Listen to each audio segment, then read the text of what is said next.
sexual violence, family violence, and trauma.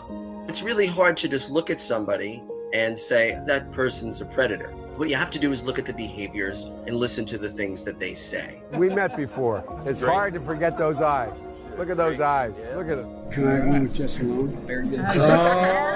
Very clear warning signs are adults who ignore children's boundaries when it comes to touching, kissing, holding, or tickling. They will engage in those behaviors with the child and continue them despite the fact that a child squirms away or pulls away or voices any sort of discomfort verbally or non-verbally. Most adults take those cues and realize, oh, they don't want to be hugged or tickled right now, and that's fine. Sex offenders and predators just plow right through it. Another is sexualizing a child by talking about dating or their bodies in a way that would not be appropriate for their age. How old are you, 17? Oh, 6. You're turning 11. You're beautiful. Just remember, no dates to your 30. No dates to your 30 years old. In my field, we often say that child sex predators don't just groom children, they groom families and communities. Seeing these behaviors in an adult doesn't mean that adult is a predator or would ever harm a child. But what it does do is it sets that child up to grow up in a world where they view these violations of personal space as normal, and that's unacceptable. Everyone, regardless of their gender expression or age, deserves to walk through this world with their physical boundaries intact and not living in fear that they'll be violated. Offenders have depended on not only the silence of their victims, but our silence. If we allow children the permission to say no or speak up for them when they can't, we're going to go a long way in preventing so much harm. A male child, and his nose is buried in the back of the kid. The kid hides his head into, like, he senses Joe Biden coming in.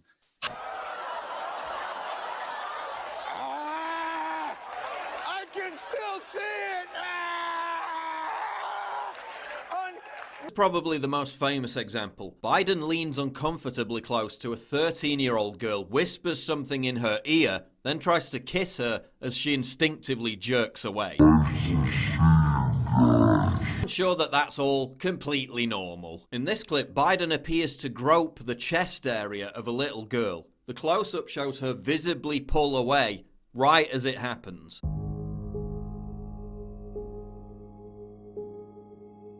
But I'm sure that's completely normal. But I'm sure that's completely normal. President Joe Biden puts his face, he buries his face into the back of a child. I will say this clip, Biden strokes the girl's hair before whispering something in her ear.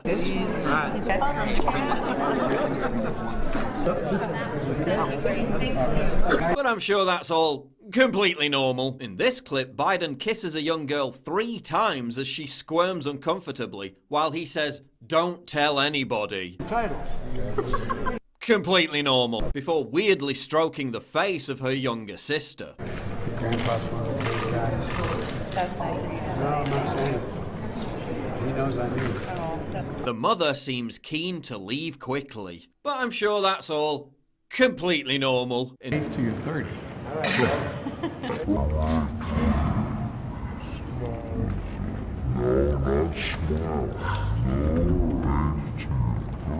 But I'm sure that's completely normal. Here's an entire this clip, a young girl catches Biden's attention. He then asks the 6-year-old girl if she's 17. Beautiful child. How old are you, 17? He then begins stroking the girl's face before her mother draws attention to the cameras. Do you have any What other do you think family? about all those cameras? Biden then strokes the girl's hair again and tells her, "You guessed it." No dates or boys to your 30 years old. He then strokes her hair and kisses her again. He then grabs on her face and hair again. But I'm sure that's completely normal. For the obligatory hair sniffing and whispering. But I'm sure that's completely normal. The former vice president's behavior appears to extend to females of all ages. Here's Uncle Joe grabbing Ashton Carter's wife, Stephanie, before smelling her hair. She's obviously uncomfortable. But I'm sure that's completely normal. But seriously, imagine how the left would react if it was President Trump behaving like Joe Biden did. They'd be up in arms. They'd be calling for an investigation. So what about this? Last week, a Secret Service agent told Cassandra Fairbanks that Biden would, quote, mess with every single woman or teen, and that a Christmas get-together at the VP's house had to be cancelled, quote, because Biden would grope all of our wives' and girlfriends' asses, and that Biden was prone to parading around the VP residence late at night with no clothes on. I mean, hides his head into his dad's shoulder, and I presume it's his dad. And I think this Joe Biden presumes that this kid is his husband.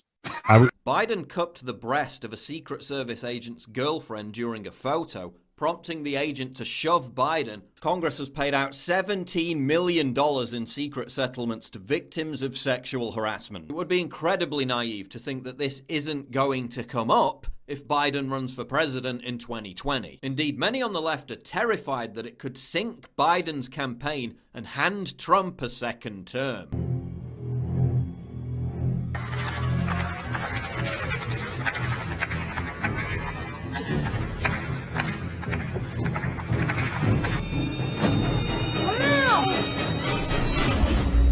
This is like some school. How cool is this, right, Miguel? Why couldn't I go to a school like this? That's beautiful. I love this school. Where does he think he's going? You gotta go, you gotta go. Moves in closer to Ukraine's first lady. Then the old senile lech gropes her ass. Surprised, but acting very diplomatically, she just smiles to break the tension.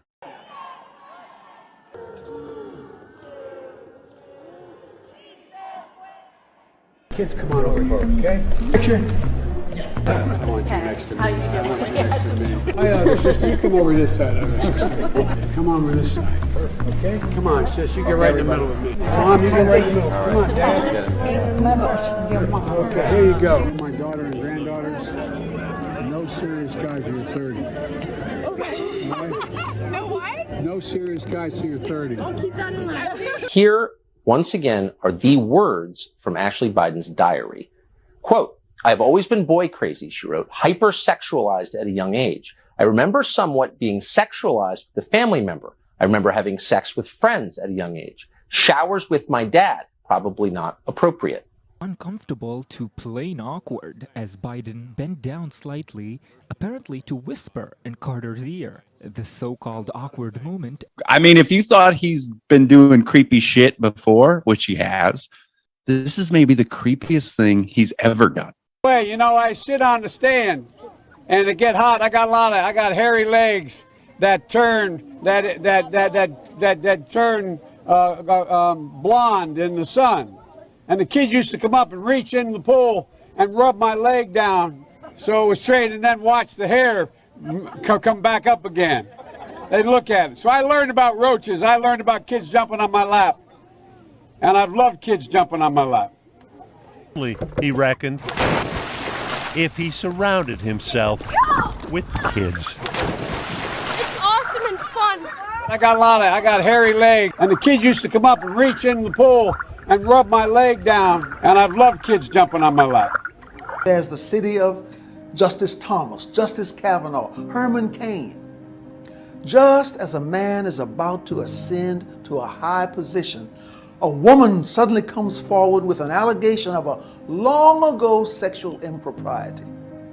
An impropriety that was not pursued long ago. And on the other hand, you have the city of Biden, sniffing Joe Biden. Documented videos exist of him being too touchy, too often to women.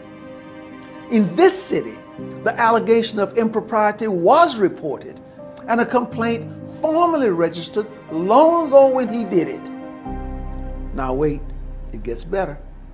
In the Thomas Kavanaugh Cain city, there were allegations of improper touching, groping, making lewd comments, referring to his genitals by name. The whole city descended upon them. The hordes of the media chewed them up one side and down the other. There were demonstrations and marches. and all-out internet war. Families were hounded and harassed for lewd comments and groping mostly. But in Biden City, Joe Biden stuck his hand up a woman's skirt and stuck his finger into the most private part of a woman's body. That was outrageous and very illegal.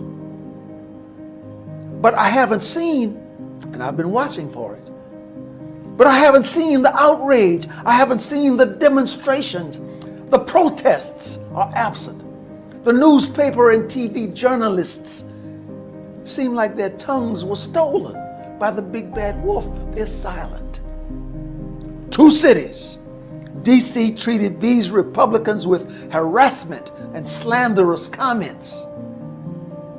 And that same city is treating Democrat Joe Biden with soft kid gloves. Two-faced duplicity, forked tongue, whatever you call it. It is separate and different treatment reserved just for Republicans. This two-faced mistreatment offends basic American fairness. America, we are better than this. We properly should expect the deep state bureaucrats, the media, and those so-called equality organizations, all of them, to make decisions and to press for policies based on fairness, not cheap party politics. They should be ashamed of themselves.